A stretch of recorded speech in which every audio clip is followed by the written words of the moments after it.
today for this important announcement, which we're hosting virtually in the interest of public health and safety. My name is Andrea Fanta. I am the interim press secretary to Mayor John Cooper. We'll hear first from Mayor Cooper for today's important announcement, and then from Nashville's new police chief before taking a few questions from members of the news media.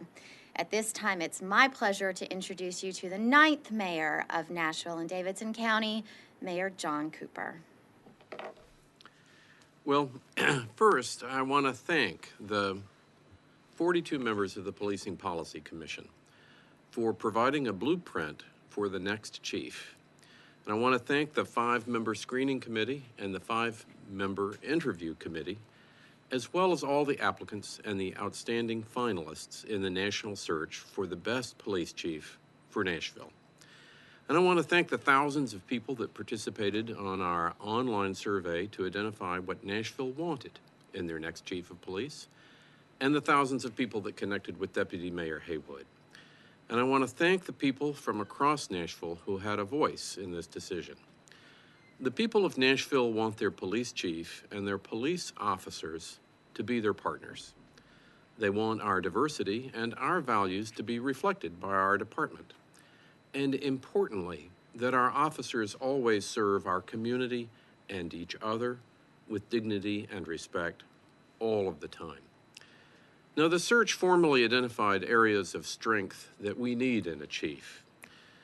We need management experience, history of effective community engagement, proven ability to implement evidence-based strategies to increase public safety, collaboratively address the needs of marginalized communities, communication skills, strong employee relations, commitment to officer well-being, cultural awareness, and crisis management skills. John Drake has significant accomplishments and very strong scores in each of these areas. He also has a unique understanding of Nashville. We need a leader with a great heart and a great partner for our community. And John Drake is someone that can start on day one to make us a greater city. He knows what to do. And very importantly, John Drake will have the community support behind him to do it. Now, we need a great chief to inspire our officers and instill an absolute sense of integrity and build up thousands of relationships, each one important, between the community and the department. John Drake is that relationship builder. He has demonstrated that integrity. He has earned our trust and earned the job. He will report back to the Policing Policy Commission on a timetable for implementing change in our department in order to make Nashville a model of 21st century policing.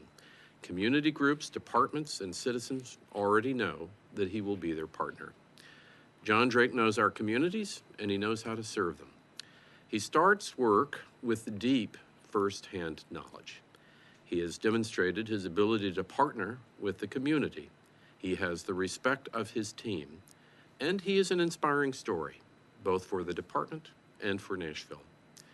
Many other cities would like to have John Drake as their chief, and I'm grateful that he didn't take those opportunities, that he saved himself to serve the city that he loves. Now, in this year of crisis, he's been a steady hand. He comes to being chief completely prepared and with the determination to be a fair and firm leader while not losing his decency and compassion. Let me turn this conference over to Chief Drake. Congratulations, and thank you in advance for all of your hard work.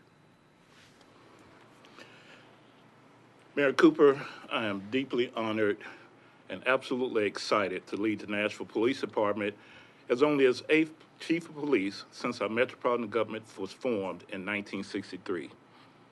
I am humbly grateful for the confidence you have expressed in me and thank the countless Nashvillians from communities across our city who have personally or electronically offered words of support over the past several weeks. I will lead with my heart by being open and accessible to the community while connecting with people. At the same time, I want officers to know that I care deeply about them and will work to build more wellness programs and other services to help officers flourish in their careers. Most assuredly, these are historically critical and some have even said consequential times. Never did I think as a child growing up on North 9th Street in East Nashville that one day I would be a police officer, much less selected in 2020 to lead the Metro Nashville Police Department. I mention my upbringing on North 9th Street for a reason. This is my hometown. I love this city. I really care about it. I joined the Nashville Police Department on March 16, 1988, to make a difference in the lives of people, and I know that I have. Frankly, I have not always agreed with the decisions of the police department leadership over the years, but those decisions, both right and wrong, have helped to create me a breadth of historical knowledge about policing in Nashville. I believe in change, and in fact, I embrace change. I'm here to tell you change is coming. My changes will be grounded in collaboration and community-based strategies. During my time as interim chief, we have expanded community engagement teams at each of our precincts.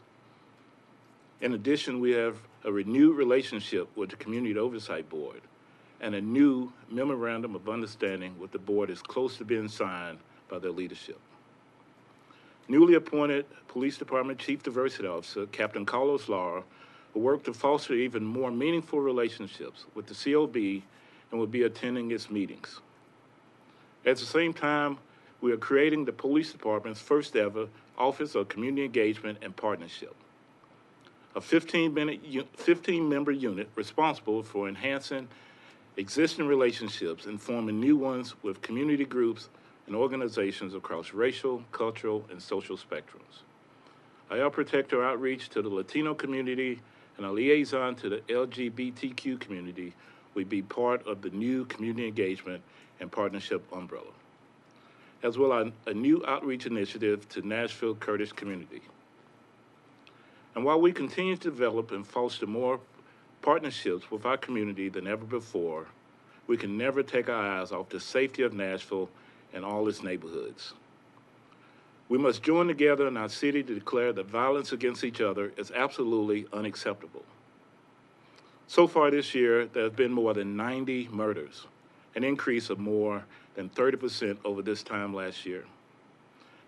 Absolutely unacceptable, and that we are working to reverse that trend. In addition to creating a 29-member centralized homicide unit last month to enhance our ability to get violent criminals off our streets, we have embarked on a new intelligence-based collaborative effort to reduce gun crime in our community. Precinct commanders, officers, gang unit detectives, members of the gun crime unit, the juvenile crimes task force, and other components are working together to smartly address violence without creating a sense among residents of being over-policed. But we in the police department cannot reduce violence by ourselves. It also takes community determination. In the coming months, we will focus on relationships and partnerships and community meetings to better equip residents in efforts to build stronger, safer neighborhoods. On the mental health front, I have plans to build a crisis intervention team based on a co-response model. Officers wearing plain clothes will team with mental health experts to better serve our vulnerable communities. I've already had communication with the mental health experts and look forward to making that a reality soon. I've read the Policing Commission report, and I appreciate all of the hard work and dedication that went into it. The values in this report, collaboration, diversity, human dignity, and transparency, are my values too. This report will guide my efforts. Yes, these are critical and consequential times for our nation and the great city of Nashville. I am privileged to lead a police department of extremely talented and dedicated men and women who care about families and neighborhoods and who, like me, will come to work each day and maintain and trust the confidence of all of Nashville. I thank you for this opportunity. That was Nashville's new police chief, John Drake, and before that, Nashville Mayor John Cooper. Let's take a few questions now from members of the news media. First up is Mariana Prais with Nashville Noticias.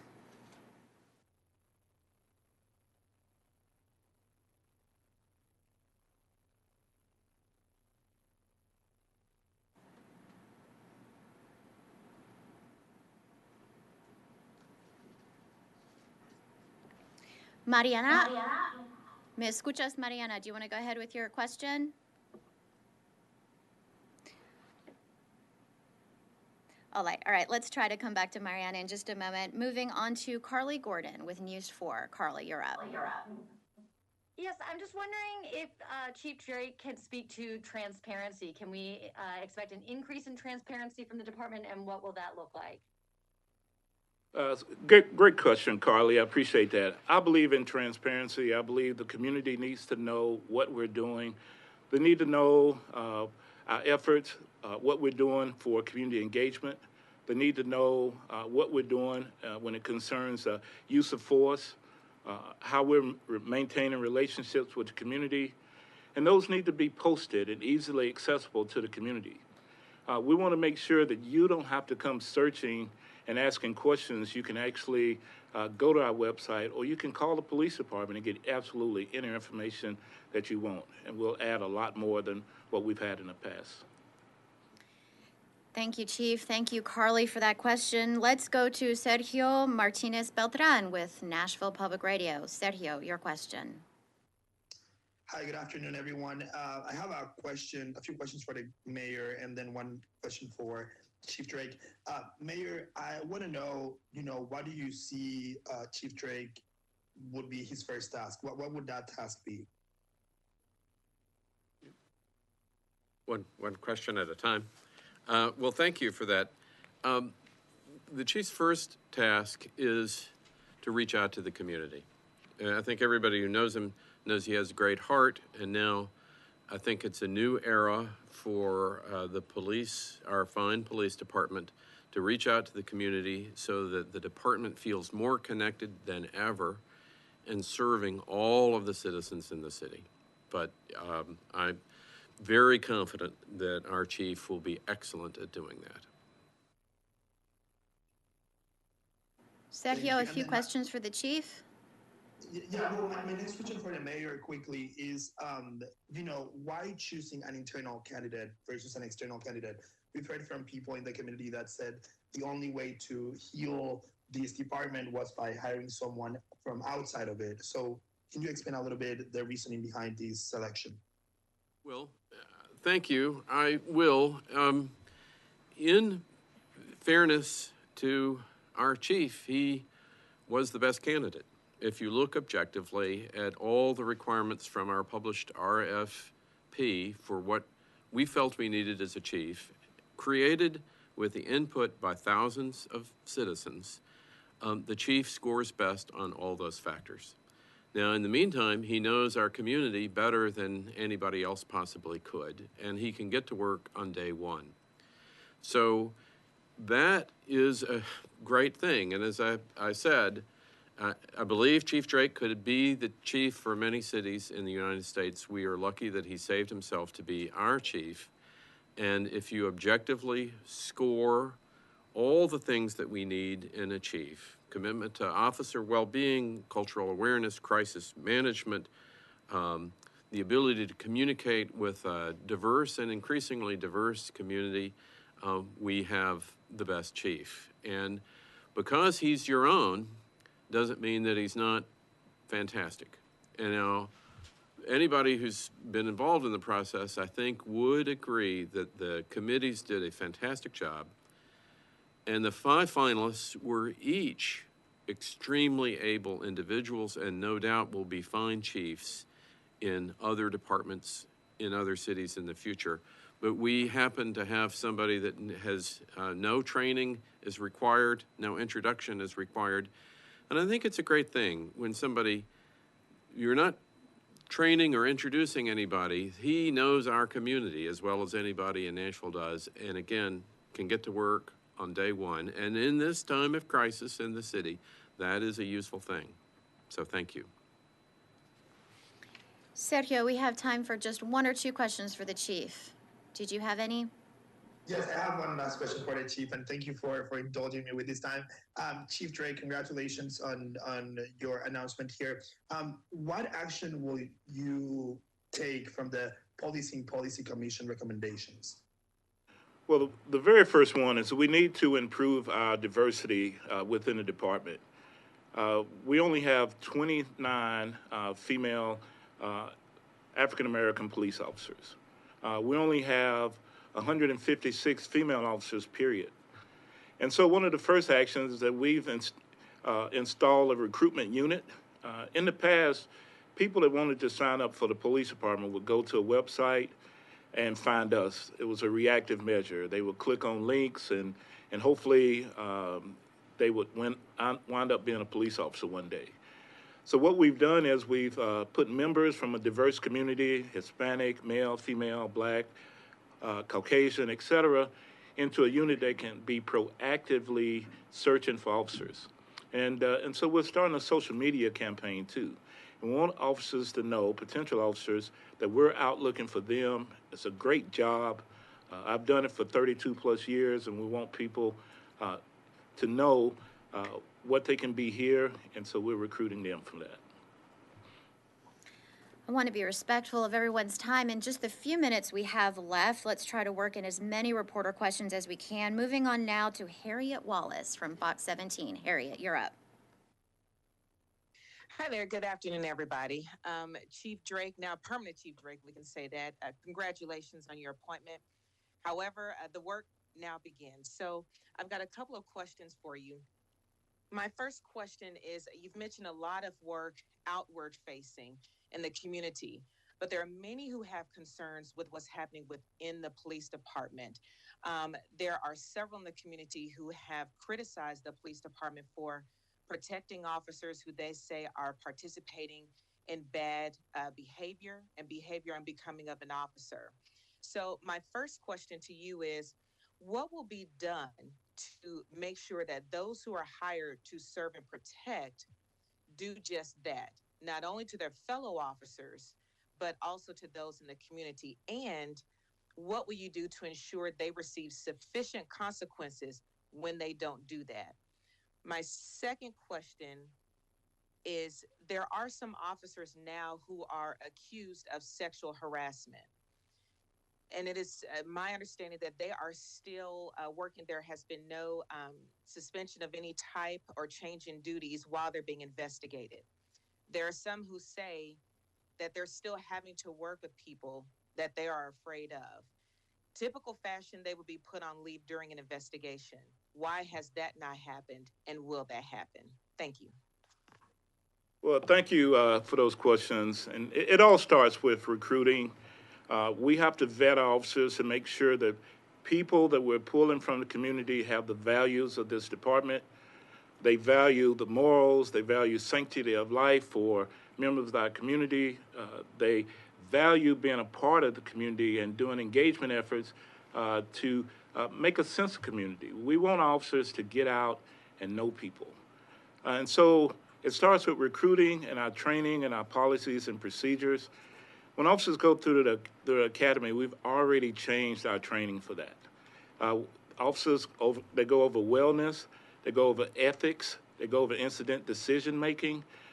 They go over all of this in an effort to make sure they have an external output to the community that's good.